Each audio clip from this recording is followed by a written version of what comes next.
오셔가지고.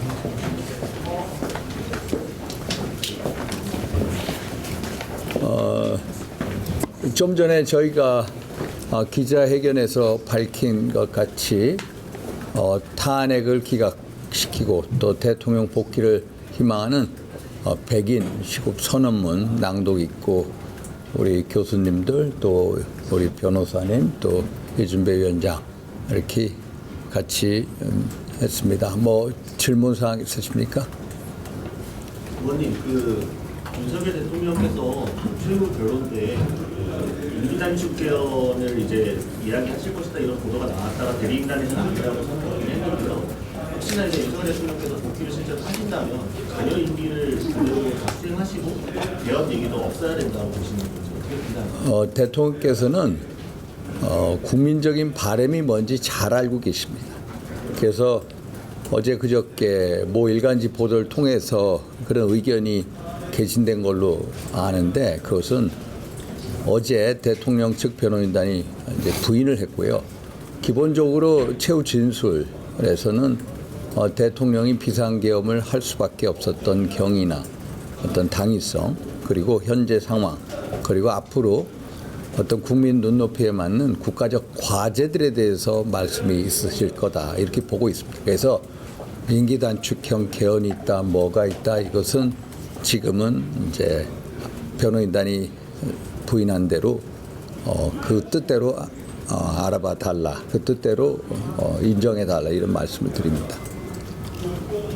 관련해서 저희들 선언문에서는 탄핵 기각되고 대통령이 즉시 직무에 복귀한 이후에 나라를 안정시키는 시국 수습책을 제시하기를 요구를 하고 있습니다.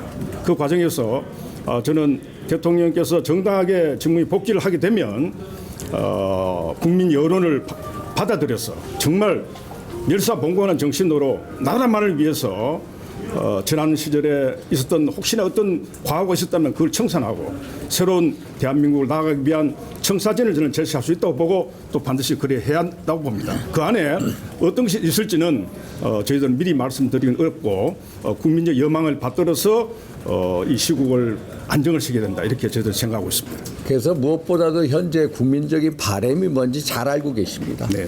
그리고 또 하나는 우리가 착각하고 있는 대착각을 하고 있는데요. 그게 뭐냐니까 민주화가 바로 모든 것이 민주주의가 최고의 가치가 아니라 사실은 자유민주주의 속에는 민주주의와 독재가 결합할 수 있다는 것을 보여줍니다.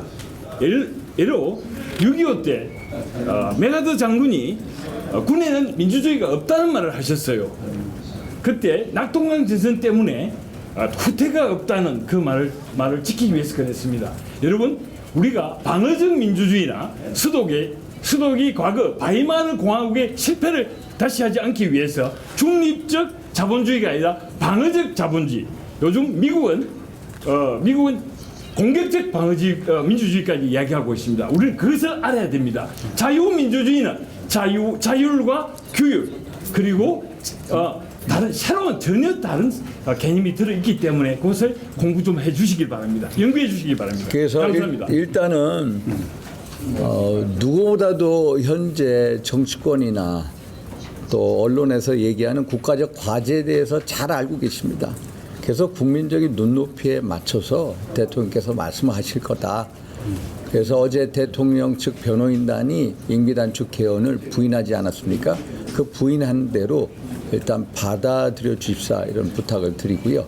우리 김소연 변호사 한 말씀 해주세요. 네, 오늘 우리 시국선언에는 정말 존경하는 우리 헌법학계 대가이신 허영 교수님께서도 참여하셨고 전국의 수많은 법조계 분들이 많이 참여해 주셨습니다. 저는 일개 변호사에 불과하지만 변호사로서 어제장 TV조선을 비롯한 일부 언론에서 보도한 대통령께서 임기단축 개헌을 비롯한 몇 가지 이렇게 양보를 할 것처럼 나온 것에 대해서 의견을 말씀드리면 우리 대통령께서 지금 스스로 옥고를 치르면서까지 우리 국민들께 계몽을 하기 위한 계엄령을 하셨는데요. 이 지금에 와서 내가 임기단축 개헌이라도 불사하고 할 테니 좀 나 파면을 면해달라라는 식의 이런 보도가 나왔다는 것 자체가 대통령에 대한 모욕이라고 생각하고 있습니다. 그것은 개인을 위한 사법 거래에 해당하고 대통령께서는 임기 초에 야당과 협치를 해야 되지 않느냐라는 수많은 언론인들의 질문과 정치권의 요구에 대해서도 야당과 협치는 할 수 있지만 부정부패 범죄와 야합하는 것은 우리 국민들께 바람직한 모습이 아니고 국민들께 그 잘못을 저지르는 것이라는 취지로 한결같이 말씀하셨습니다. 그런 분께서 개인의 어떤 안위를 위한 사법거래에 지나지 않는 임기단축 개헌이라도 하겠다라는 식의 어떤 의견이 나왔다는 것 자체가 우리 대통령에 대한 모욕이라고 생각하고 있습니다. 네. 우리 또 다른 질문 있으십니까? 의원님, 그 민주당에서 공수처법 개정안 발의했는데 혹시 내용 보셨는지? 뭐 공수처 검사들의 임기 연장, 또 뭐 검사나 수사관의 또 이 조직 확장 등을 또 공수처가 지금까지 요구해 왔던 거에 대해서 개정안을 낸 것 같은데 그거 아마 받아들이지 않을 거예요. 아마 보면 지금까지 공수처가 매년 200억 이상의 예산을 씁니다. 지금까지 3년 4년째 아닙니까? 그런데 공수처가 기소된 사건이 딱 4건입니다. 구속영장 거의 다 기각됐습니다. 요번에 처음으로 뭐 몇 건 이 영장이 발부가 됐습니다만은 그래서 공수처가 제가 지금까지 대통령 탄핵과 중심에 있었던 이 소추기 이 어떤 사정기관 수사기관 아닙니까? 그런데 공수처가 해왔던 여러 가지 어떤 위법 수사, 영장 청구 또 그리고 어떤 이 법원에 대한 어떤 이 쇼핑 등등 이것을 보면은 공수처 이 검사들을 늘려주고 또 어떤 기간 연장을 시켜주는 인거에 대해서 국민이 납득하지 못할 거다. 저는 그렇게 보고 있습니다. 아마 국민의힘도 그런 생각을 갖고 있으라 보고요. 그래서 그게 어느 민주당 의원이 발의를 했다고 하는데 그렇게 되지는 쉽지 않을 것 같다 이런 말씀을 드립니다. 공수처가 지금까지 보면 내란죄에 대한 수사권이 없지 않습니까? 그런데 결국은 어떻게 보면은 불법 수사처 같이 된 격이고요. 또 지난번에 서울중앙지법 또 동부지법에서 각각 16건 또 1건 대통령을 피의자로 하고 이 통신영장 또 압수수색 영장이 기각된 바 있고요. 또 주요 임무 종사자들에 대한 영장 등 해서 중앙지법에서 16건 동부지법에서 1건 기각이 당했습니다. 결국 대통령에 대한 통신영장조차도 중앙지법에서 발부받지를 못하는데 당연히 서부지법으로 갈 수밖에 없지 않냐. 아시다시피 오동훈 공수처장은 우리법연구회 후신인 국제인권법연구회 회원분이시고 또 그리고 1차 체포영장을 발부한 이순영 부장판사 또 구속영장을 발부한 차은경 부장판사 다 우리법연구회 분들 아닙니까? 그래서 이 모든 문제, 영장 쇼핑 문제 더군다나 제가 1월 초부터 이 중앙지법에서 영장 기각당한 거에 대해서 두 군데로부터 제보를 받았습니다. 그래서 계속해서 이 문제를 공론화시키고 사실 답변해달라고 했는데 서울중앙지법에서도 심지어 12월 3일 비상계엄 이후에 대통령을 피의자로 한 대통령과 관련된 체포든 구속이든 압수수색 영장이든 모든 영장을 발부받은 게 있느냐 했더니 1월 9일 날 오동훈 공수처장이 장동희 의원의 질의에 대한 답변 대통령에 대한 체포영장을 청구한 적이 없다. 딱 요 답변만 하는 거예요. 그러니까 통신영장, 압수수색 영장 등 이거에 대해서는 아예 은폐를 해버렸다. 서울중앙지법의 이 담당자들이. 그래서 공수처하고 서울중앙지법 원장 아니면 그 실무자하고 짬짬의 의혹이 있다. 서울중앙지법 원장도 김모 원장님도 어디 소속인지 여러분들이 잘 아실 겁니다. 제가 듣기로는 또 그분도 우리법 연구회를 듣고 있거든요. 도대체 그래서 어떤 이 대통령 이 구속시키는 공수처는 대통령 체포하는 게 목적이었습니다. 목적. 그래서 이게 다 짬짬이로 이루어지는 것 같은 그런 정황. 그런 거에 대해서 핀셋 국정조사가 필요하다.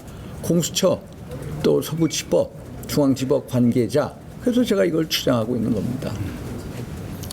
그래서 저희들이 그 방금 윤상현 의원님도 말씀하셨듯이 또 우리 선언문에 있듯이 지금 이 탄핵 국면에서 법 절차적 정당성이 지금 상실되고 있고 정치적 편향성을 가진 재판관이 이게 탄핵 재판을 주도하고 있기 때문에 이런 상태에서 만약 헌법재판소가 탄핵을 인용한다면 저는 민심이 대폭발해서 대한민국은 걷잡을 수 없는 대혼란에 빠진다고 봅니다. 그래서 탄핵 인용보다 탄핵 기각이 더 탄핵 인용보다 더 심각한 혼란을 가져올 것이다. 저도 이렇게 보고 있습니다. 그래서 저들은 나라를 극적인 의미에서 각계의 학계, 법조계, 정치계, 종교계, 교육계, 시민사회의 각계 인사들이 나서서 그것도 서울 중심이 아니라만 아니라 대구, 부산, 광주, 대전 이렇게 서울에 각계 리더들이 100명 참석하고 앞으로는 이분들 중심으로 지역에서 우리 탄핵 기각 운동을 가열차게 할 것임을 말씀드립니다. 그래서 이제 마지막 정리드리면은 공수처가 불법 수사처가 됐고 또 은폐처가 돼 버렸다. 다시 한번 말씀드리면은 1월 9일 날 오동 공수처장이 장동혁 의원에 대한 질의 답변에서 대통령에 대한 체포 영장을 청구한 적이 없다라고 했습니다. 1월 15일 날 공수처의 서면 답변에 의하면은 대통령에 대한 영장을 청구한 사실이 없다. 그런데 대통령 즉 변호인단에 의해서 12월 6일, 12월 8일 대통령을 피의자로 한 통신영장, 압색영장이 기각된 사실이 드러났고요. 특히 영장번호 2024-6번은 영장 자체가 사라져버렸습니다. 그래서 이거에 대해서도 다 진실을 밝혀야 된다. 또 1월 16일 서울중앙지법의 답변에 의하면은 제가 답변을 받았습니다만은 딱 한 가지 모든 영장 일체 12월 3일 이후에 대통령을 피의자로 한 영장 일체에 대해서 발부한 사실이 있느냐, 공수처가 청구한 적이 있느냐 그랬더니 딱 오동 공수처장이 답변만 했다. 대통령에 대한 체포영장을 청구한 적이 없다. 딱 그 답변하고 나머지는 다 가렸다. 은폐했다.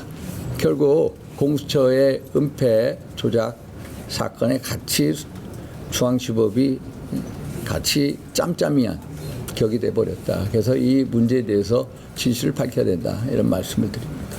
앞서 저희들 계속 기각 얘기를 하고 있지만 실질적으로 기각이다 인용이다에 대한 그 양날의 어떤 선택이 아니라 헌재가 해야 될 가장 중요한 선택은 각하입니다.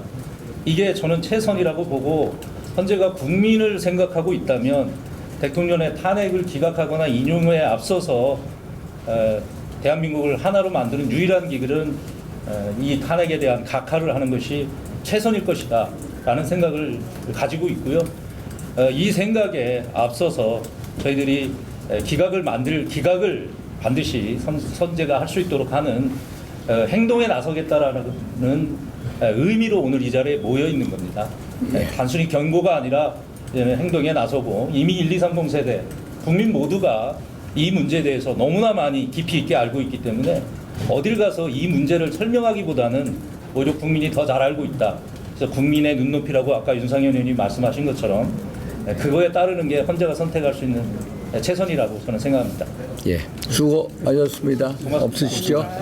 예.